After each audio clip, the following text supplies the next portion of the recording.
Hi, I'm Margie from Marjorie's Candies, and I'm going to make caramel corn for you today. Halloween is coming up, the fall, and it's really nice just to have some caramel corn around. We're going to start off by making some popcorn. What I've done here is I've made 2 soup pots. This is a very large soup pot full of, that's my first one, and I just made another. And I'm going to dump that in. Now once you have the popcorn made, what you can do is, you know how much you need because you've measured it. Did you hear some of those little popcorns that weren't quite popped? You can go back through it and just make sure. I just scoop the popcorn out, and then whatever's left in the bottom I wouldn't want to use. Maybe I can give it a shake.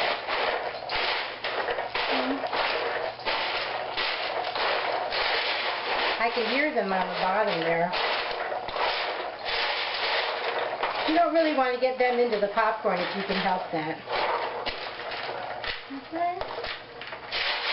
There's a whole bunch of them there that haven't popped, okay? So there you go. Before you pour caramel over the popcorn in the bowl, you want to make sure you just put a teeny bit of oil in the bottom of the bowl, and then just take a paper towel and just kind of move it up to the sides of the bowl. And that's all you need to do. That will help the caramel from sticking to the side of the bowl. This amount of popcorn is really good. You don't want to fill it all the way up to the top, and I have a little, you can see, kind of comes up in the center. That way when you start to toss the popcorn, it won't all fall out. But don't worry, whatever falls out will just fall out, and don't worry about it, because if you have too much, then it's good that it fell out, okay? Now these are the ingredients that you're going to need to make the caramel corn.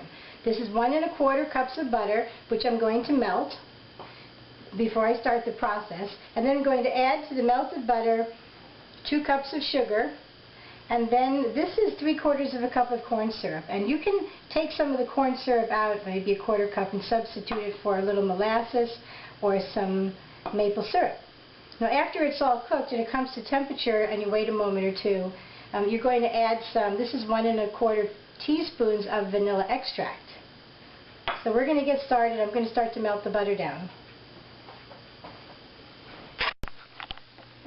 Now I'm going to put the melted butter in first. I always like to do that because I just feel that it sort of makes the pan keep from burning.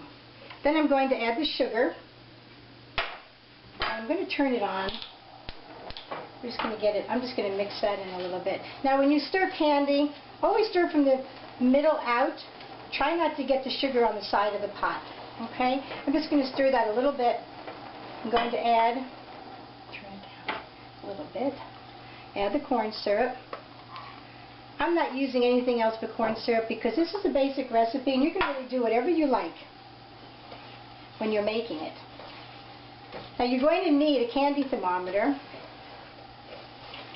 to bring this up to temperature, about 300, and I'll show you what it looks like when it's done. You may not even need a thermometer. Now, you don't want this to come to a boil until it looks like all the sugar is dissolved. So I'm going to work with that for a little while. Now notice I did not put the vanilla in yet. That's going to wait till later. Now I don't know if you can tell that it's starting to come to a boil, but I don't think the sugar is quite melted. So what I'm going to do is just try to stir that down a little bit to keep it from boiling. If you have a scraper that can tolerate high heat, that's awesome. Okay, that really helps to bring it in. But if you don't, just continue to use the wooden spoon. In the end, a spoon like this really helps to scrape out the container to get all the candy out. It's pretty hot. Okay, I'll be back. Probably now I could probably let it come to a boil. And I'm going to put the thermometer in also. You always want the bulb to be under there. Now it's going to it's going to rise up almost to the top, and then it will come back down again, and I'll show you that. Now, as you see, this pot is handling it very well. It's coming up, and right now it's at about 235, and it's going to get a nice caramel color. Temperature is going to go up to about 290 or so, but you'll see that you really want it to just be a very nice caramel color. You don't want it to burn. If you make it enough times, you'll see what I mean, but I'll show you. It's also okay to stir it. You can use your wooden spoon. As a matter of fact, it's really probably, see how I scrape it? I'm always going to scrape in just one side, one area. Okay? But it's okay to use the wooden spoon. You want to use something flat so you can cross the bottom of the pot just to keep it from sticking. I can already see the butter starting to turn a little bit golden. And I always scrape it in the same place. Just want to do that a few times. You can mostly leave it alone. Toward the end, you'll be stirring it a little bit more. When you're stirring it, you may want to just move the thermometer over a little bit. It gets a little bit dark behind that. Give it a little stir again.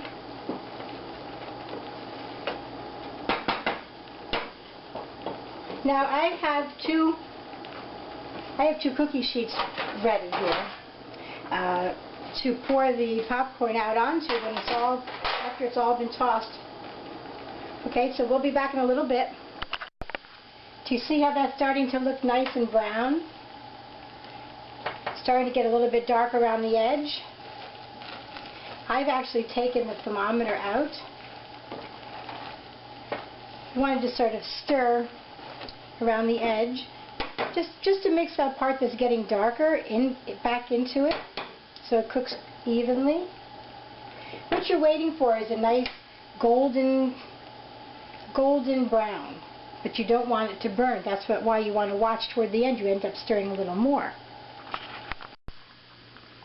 Now this went up to 300, and that's what it looks like. So I'm just going to, I waited a minute or so, and now I'm going to pour the vanilla extract in, stir that in. You might want to use a mitt when you do this, because it splatters. Then you just bring it over to your popcorn and you'll pour it on.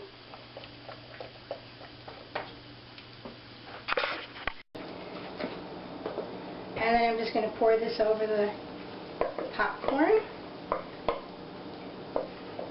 This is where this nice spoon comes in handy, okay?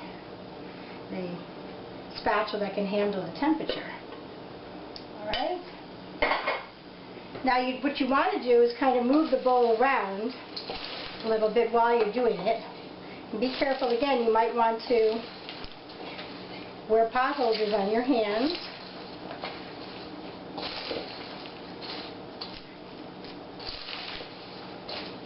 And you just keep turning it. This is pretty hot, it's almost 300 degrees.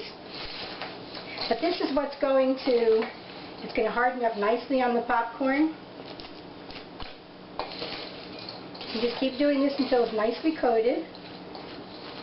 Look inside, see if there's any little clumps of caramel.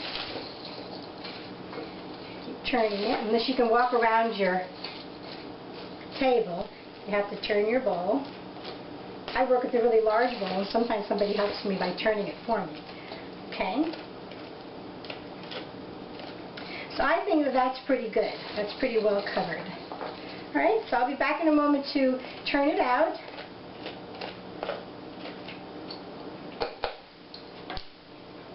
I'll go ahead and turn it out. My video is still on. I actually might need a little bit, maybe another tray. So when you put it out onto your tray, try to break it up just a little bit. Okay? Doesn't really matter, but if you break it up a little bit, then it doesn't break up more when you're putting it in the bag later. Okay? So I have to get another tray because I had a little more popcorn than I thought. Okay? So I'll be back in a little bit. When this cools off, we'll put it into a bag, and that's how you store it. Has to get cool though. Now this is the popcorn, but it's going to cool off now. Now this here is a paper towel that I actually had under the bowl when I was tossing the popcorn. It helps the bowl to stay stable if you use a wet paper towel. Now I've put the popcorn back into the bowl because I'm going to put it, because now it's pretty much cooled off. And I just find it's a little bit easier to bag from a bowl. That's if you can get it into the bowl. What I'm going to do is show you how to package the caramel corn because it needs to be packaged almost immediately after you make it and it's cool. What I've done is I put a damp paper towel down on the table so the bowl doesn't slip, because if you are going to be pushing a bowl down into the bowl to pick up the popcorn, the bowl might slide around. So what you need is either you can use your hands or you can use a little container and just use a zippy bag and drop it in. Okay. You can break it up a little bit. I try not to because it breaks up all by itself anyway. So you want to get that in there and seal it up. Okay, so that's really all there is to it. And I hope that you enjoy your popcorn and let me know how it turns out for you. Bye.